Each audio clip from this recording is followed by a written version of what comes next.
না, আমরা তো আজকে আমাদের ডেলিগেশন প্রধান এবং বাংলাদেশের আজকে সরকার প্রধান chief adviser Nobel laureate doctor Mohammad Yunus যে বক্তব্য দিয়েছেন এটা খুবই ওয়ান্ডারফুল। এবং আমি তো মনে করি যদি বক্তৃতা প্রতিযোগিতার রেজাল্ট হইতো তো উনি নিঃসন্দেহে এক ধরনের গোল্ড মেডেল পাইতেন জাতিসংঘের পক্ষ থেকে। তো চমৎকারিত্ব হচ্ছে এরকম যে, এবং ব্যতিক্রম হচ্ছে এরকম, দিস দ্য ফার্স্ট টাইম যে কোনো রাষ্ট্রপ্রধানের সাথে দেশের মূল পলিটিক্যাল স্টেক হোল্ডার যারা তাদেরকে সবার সঙ্গী করা। আমরা ওনার এই ব্যতিক্রমী উদ্যোগকে স্বাগত জানিয়েছি জামাতের পক্ষ থেকে আগে থেকেই। আজকে আমরা সেটাকে আবার এটাকে স্বাগত জানাই এবং এটা 3টা প্রোগ্রামে গিয়ে ওনার এই সিদ্ধান্ত যে দেশের জন্য অনেক ইফেক্টিভ ছিল এটা আমি পার্সোনালি রিয়েলাইজ করেছি। আমরা ইনভেস্টর্স ফোরামদের প্রোগ্রামে গিয়েছিলাম, তো সেখানে উনি যখন বললেন বাংলাদেশের কিছু ফিউচার প্ল্যান দিচ্ছিলেন, তাদের কেউ কেউ বলছিল যে এটা একটা কন্টিনিউটি দরকার হবে পলিসি। তো সাথে সাথে উনি বললেন যে আমরা যারা আউটগোয়িং রাষ্ট্রের পরিচালক যারা আছি আর যারা ইনকামিং আছে তারা সকলে আমরা এখানে আছি।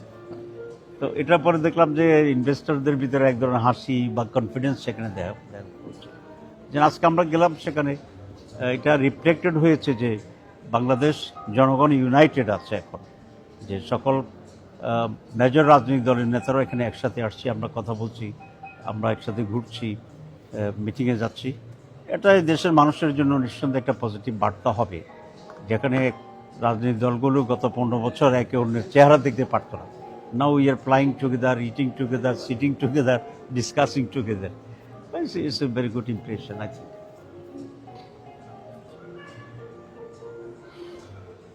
জি, একটা প্রশ্ন হচ্ছে নির্বাচনের সময়সীমা নিয়ে উনি বলেছেন যে ফেব্রুয়ারিতে নির্বাচনের প্রস্তুতি নিচ্ছি বাংলাদেশ, এর সঙ্গে সংস্কার অন্যান্য চলমান। এই বক্তব্যে আপনারা সন্তুষ্ট নাকি এটা আরো একটু স্পষ্ট হওয়া দরকার ছিল নাকি ঠিক আছে আপনার কি মনে হয়? না, আমি মনে করি যে ফেব্রুয়ারি নির্বাচনের তো একটা টেন্টেটিভ তারিখ উনি ঘোষণা করেছেন, আমরা সকলেই এর সাথে একমত। আমরা নির্বাচন ফেব্রুয়ারিতে করার জন্য প্রস্তুতি নিচ্ছি উইথ আওয়ার হাম্বল এফার্টস আমাদের যেটা আছে। কিন্তু আমরা এটা বলেছি যে নির্বাচন ফেব্রুয়ারিতে করার ব্যাপারে তো কোনো আপত্তি নেই, কিন্তু তার আগে কিছু বিষয় আছে গুরুত্বপূর্ণ যেগুলোকে সলভ করা দরকার। যেমন জুলাই চার্টার যেটা, তো জুলাই চার্টার তো আমরা একমত হয়েছি কয়েক মাস ধরে কাজ করি, কিন্তু এটা যদি বাস্তবায়ন না হয় তাহলে একমত হওয়ার তো আর কোনো এখানে কোনো বেনিফিট নেই। আমি দেশে প্রায় বলতাম যে ইমানের 3 অংশ, মুখে স্বীকার করা, হৃদয় ধারণ করা, বাস্তবে রূপান্তরিত করা। আমাদের জুলাই চার্টারেরও 3 অংশ, এক হচ্ছে ঐকমত্য পোষণ করা, আইনি ভিত্তি দেওয়া, আর তার ভিত্তিতে আগামী নির্বাচন অনুষ্ঠান করা। একটা হয়েছে, আমরা একমত হয়েছি, বাকি 2টা বাকি আছে। তো ইমানের বাকি অংশটা পূরণ হওয়ার কথা আমরা বলতেছি। কিন্তু ওনার জাতিসংঘে যে বক্তব্য সেটাতে কি তাহলে আপনারা অ্যাকসেপ্ট করছেন? Are you okay with that or আপনারা মনে করেন এটা আরেকটু না, আমরা তো উনি জাতিসংঘে যে বক্তব্য দিয়েছে, যে সমস্ত নির্বাচনের যে কথা বলছে, এর সাথে দ্বিমত পোষণ করার কোনো কারণ আমরা দেখছি না। কিন্তু আমরা বলেছি উনি তো ডিটেলস কথা বলেন নাই, ফেব্রুয়ারিতে ইলেকশন ওইটা বলেছে, তো এর সাথে আমরা দ্বিমত পোষণ করি না। কিন্তু আমরা যেটা বলেছি যে নির্বাচনের জন্যে 3টা বিষয় খুবই গুরুত্বপূর্ণ। একটা হচ্ছে জুলাই চার্টারকে আইনি ভিত্তি দিয়ে তার ভিত্তিতে এটা করতে হবে, ঠিক আছে? আপনি ধরেন একটা ট্রেনের টিকিট কাটছেন, চিটাং যাবেন, আপনার বাড়ি 10 মাইল দূরে। এখন এই 10 মাইল যাওয়ার জন্য আপনার এখানে ভেহিকেল দরকার। আমি যদি এটা বলি আমি ট্রেনের টিকিটে যাব, কিন্তু গাড়িটা তো আমার জন্য জোগাড় করতে হবে। আমাদের কত এরকমই। পিআর পদ্ধতি নিয়ে আপনারা কি এখন আগের অবস্থানে অটুট আছেন? মানে নিম্ন কক্ষ উচ্চ কক্ষ দুই জায়গায় পিআর চান? জি, আমরা 2 পক্ষেই পিআর চাচ্ছি। আপনারা জানেন যে ঐকমত্য কমিশনে 31টা দল আমরা ছিলাম, এর ভিতরে 25টা দল পিআরের পক্ষে, কিন্তু একটা কোয়ালিটিটিভ ডিফারেন্স ছিল। অনেকে আপার হাউসে পিআরের পক্ষে, আর অনেকে আপার এবং লোয়ার হাউস দুইটাতে পিআরের পক্ষে, কিন্তু পিআর চায় 31-এ 25 জন। তো সেই জন্য আমরা পিআর চাচ্ছি। পিআর যদি শেষ পর্যন্ত না হয় তাহলে কি আপনারা এই নির্বাচনে অংশ নিচ্ছেন?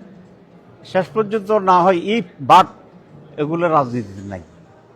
আমরা আমাদের দাবি করতেছি এবং আমরা আশা করি এটা সরকার মানবে, যদি এটা জনগণের দরকার, and will participate election on February. সরকার না মানলে তখন আপনারা কি? আমি তো বলছি না, এই বাট তো রাজনীতিতে নাই, আমি বলছি আমরা দেখব। আচ্ছা, আপনি এখানে আসার পরে আপনি আমরা জানি যে আপনার নেতাকর্মীদের সাথে এখানে দেখা করছেন, কথা বলছেন এবং বিভিন্ন বৈঠকে আপনি অংশ নিচ্ছেন, যেগুলো হয়তো মিডিয়াতে প্রচার করা হচ্ছে না। আপনারা কি আসলে ইউএস এর কোনো অফিসিয়াল কারোর সাথে কি আপনারা দেখা করেছেন জামাত ইসলামের পক্ষ থেকে? না, আমাদের সাথে এখানে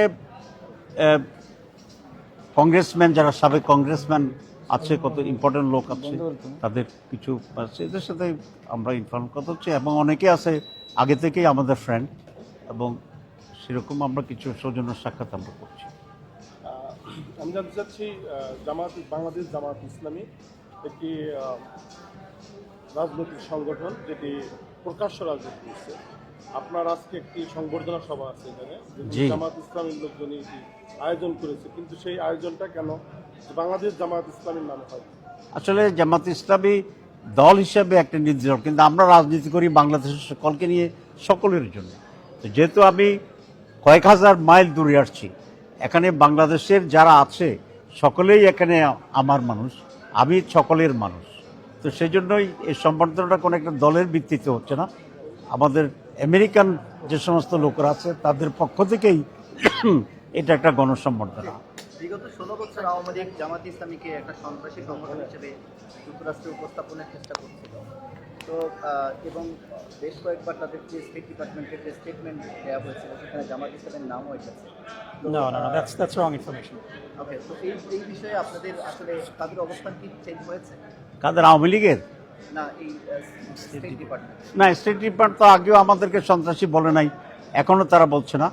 আগেও আমাদের সাথে কাজ হয়েছে, এখন সম্পর্ক আরও বৃদ্ধি পেয়েছে, এবং তারা বলেছে জামাতে ইসলামীর সাথে তাদের কাজ করতে কোনো আপত্তি নেই। Thank you very much.